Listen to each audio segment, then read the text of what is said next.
Dear Ukrainians, another week of this war and our active actions, our defense is coming to an end. Since the beginning of this day alone, there have been about 60 battles. The most intense hostilities are in the Avdiivka sector, as well as in Bakhmut, Mariinka, Kupiansk directions, and in the south of our country. There were more than 50 Russian strikes with multiple launch rocket systems alone, as well as dozens of air and missile strikes.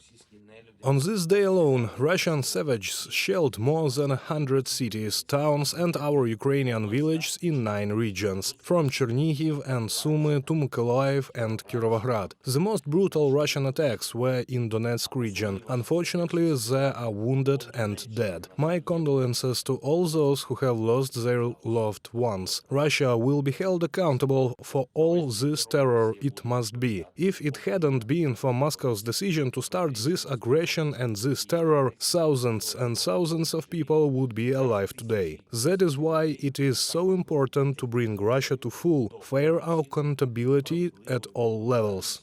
At the individual level, so that every war criminal is held to account, every terrorist, and at the level of the entire terrorist state, through its assets and capabilities. Russia must feel and remember forever that the aggressor loses the most from aggression. I am grateful to everyone who brings Russia's accountability closer by all means, military, sanctions, legal and political. And we have already defined our Ukrainian priorities for the coming weeks.